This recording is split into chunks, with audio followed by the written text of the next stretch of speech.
2020 Tamil Nadu assembly ಎಲೆಕ್ಷನ್ನಲ್ಲಿ ಅತಂತ್ರ ಸ್ಥಿತಿ ತಲುಪಿದೆ. ಏಕೆಂದರೆ 108 ಸ್ಥಾನ ಪಡೆದ ಟಿ ವಿ ಕೆ ಪಕ್ಷ ಅದರಲ್ಲಿ ದಳಪತಿ ವಿಜಯ್ 2 ಸ್ಥಾನಕ್ಕೆ ಸ್ಪರ್ಧೆ ಮಾಡಿದ್ರು. ಅದಕ್ಕೆ 1 ಸ್ಥಾನ ರಾಜೀನಾಮೆ ಕೊಡಬೇಕು. ಹಾಗೆ ಅದ್ರ ಆ್ಯಕ್ಚುಲಿ ಬಲ್ಲದು 107. ಕಾಂಗ್ರೆಸ್ ಪಕ್ಷ ಬೆಂಬಲ ಕೊಟ್ಟರು 112 ಆಯಿತು. ಈಗ ಬಹುಮತಕ್ಕೆ ಬೇಕು 234ರಲ್ಲಿ ಇನ್ನು ನಮ್ಮ 118 ಬೇಕು. ಈಗ 6 ಕ್ಷೇತ್ರ ಬೇಕಾಗಿತ್ತು. 6 ಕ್ಷೇತ್ರದಲ್ಲಿ ಈಗ ಇವು CPM ಪಕ್ಷ ಕೊಟ್ಟು ಬೆಂಬಲ ಘೋಷಣೆ ಮಾಡಿ 216. ಆದರೆ VCK ಮತ್ತು ಮುಸ್ಲಿಂ ಲೀಗು ಬೆಂಬಲ ಕೊಟ್ಟಿದ್ದಂತ ಹೇಳಿದ್ರು ಅವರು ಅದಕ್ಕೆ ಲೆಟರ್ ಕೊಟ್ಟಿಲ್ಲ ನಮ್ಮ ಸುಳ್ಳು ಅಂತ ಹೇಳಿದ್ದಾರೆ. ನಮ್ಮ ಲೆಟರ್ ಕೊಟ್ಟಿಲ್ಲ, ನಾನು ಫೋರ್ಜರಿ ಮಾಡಿದೆ ಅಂತ ರೀತಿಯಲ್ಲಿ ಹೇಳಿದ್ದಾರೆ. ಸೊ ಹಾಗಾಗಿ ಅವರು ಬೆಂಬಲ ಕೊಡ್ತಿಲ್ಲ TVKಗೆ. ಹೀಗಾಗಿ ಏನಪ್ಪ ಅಂದರೆ 116ರಲ್ಲಿ ಎಂದಿದೆ. ಉಳಿದ ಮತ್ತೆ ಏನು ಮಾಡ್ಬೇಕು ಈಗ TVK ಉಳಿದು ಇದೆ. DMK ಪಕ್ಷದ ಒಂದು, ಆಮೇಲೆ PMK ಪಕ್ಷದ 4 ಸ್ಥಾನ ಇವೆ. BJP 1 ಸ್ಥಾನ ಆದರೂ ಅದು ಪಡ್ಕೊಳಕ್ಕಾಗಲ್ಲ, ಕಾಂಗ್ರೆಸ್ ಇದೆ. ಅದಕ್ಕೋಸ್ಕರ ಇದೇ ಅದಕ್ಕೆ PMK ಆಸರೆ PMK ಈಗ ಬೆಂಬಲ ಕೊಡಲ್ಲ ಅಂತ ಹೇಳಿದ್ರು.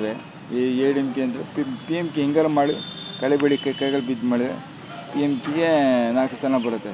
4 ಸ್ಥಾನ ಕೊಡ್ತಾರೆ, ಅವು ಸಕ್ಕರಾಗುತ್ತೆ. ಆದರೆ ಏನಪ್ಪ ಅಂದರೆ ಈಗ VCK ಚಾನ್ಸ್ ಇದೆ. ವಿಜಯ್ಗೆ ಅವರು DCM ಪೋಸ್ಟ್ ಕೇಳಿದರೆ, DCM ಪೋಸ್ಟ್ ಕೇಳಿದರೆ ಅವ್ರು DCM ಪೋಸ್ಟ್ ಕೊಡೋಕೆ ಒಪ್ಪಿದರೆ TVK ಪಕ್ಷದ ನಾಯಕ ದಳಪತಿ ವಿಜಯ್, ಆಗ ಗೌರ್ಮೆಂಟ್ ಆಗುತ್ತೆ. ಇಲ್ಲಾಂದರೆ ಕಷ್ಟ ಆಗುತ್ತೆ. ಇಲ್ಲಾಂದರೆ ಈಗ ADMK ಇದು ಮತ್ತು ADMK DMK ಮಂತ್ರಿ ಆಗಲ್ಲ ಅಂತ ಇವರು ಸಕ್ಕರೆ ಮಾಡೋಕೆ ಒಪ್ಪಲ್ಲ ಅಂತ, ಸಕ್ಕರೆ ಬೇಡ ಅಂತೇಳಿ DMK ಚೀಫು ಸ್ಟಾಲಿನ್ ಹೇಳಿದ್ದಾರೆ, ಮಾಜಿ CM, ನಿಕಟ ಪೌರ CM. ಹಾಗಾಗಿ 6 ತಿಂಗಳು ಸುಮ್ಕಿರ್ತೀವಿ, ಆಮೇಲೆ ನೋಡ್ತೀವಿ ಅಂತ ಹೇಳಿದರೆ.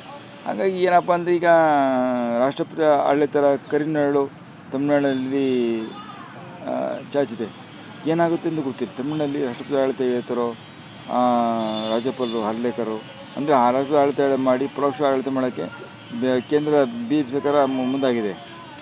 ಅದು ಬರೋಕ್ಕೆ ಸಿಕ್ಕಿರೋದು ಒಂದೇ ಒಂದು ಸ್ಥಾನ. ಅದು ಈಗ ಹೀಗೆ TVK ಪಕ್ಷದ ನಾಯಕ ದಳಪತಿ ವಿಜಯ್ಗೆ ಬೆಂಬಲ ಕೊಡೋಕ್ಕೆ ಒಪ್ಪಿರುವೆ. ಅಲ್ಲಿ ಕಾಂಗ್ರೆಸ್ ಇದೆ, ಬೆಂಬಲ ಕಾಂಗ್ರೆಸ್ ಬೇಡ ಅಂತ BJPನ. ಹಾಗಾಗಿ ಉಳಿದು ರಾಷ್ಟ್ರಪತಿ ಆಡಳಿತ ಒಂದೇ. ಸೊ BJP ಏನಪ್ಪ ಅಂತಂದರೆ BJP ಆಯ್ಕೆ ರಾಷ್ಟ್ರಪತಿ ಆಡಳಿತ, ಆಮೇಲೆ ಈಗ TVK ಆಯ್ಕೆ CM ಆಗಬೇಕು ಅಂತ. DMK ಆಯ್ಕೆ ಒಂದು 6 ತಿಂಗಳು ಸುಮ್ಕಿರೋಣ ಬೇಡ ಅಂತೇಳಿ ಸುಮ್ಕಿದ್ದಾರೆ, ನೋಡೋಣ ಕಾದು ನೋಡುತ್ತೇವೆ ಅಂತ. ADMK ಆಯ್ಕೆ ಒಂದು ಬಣ ಹೋಗ್ಬೇಕಂತ, ಶಿವಮೊಗ್ಗನ ಹೋಗ್ಬಿಟ್ಟು ಸಪೋರ್ಟ್ ಮಾಡೋದು TVK.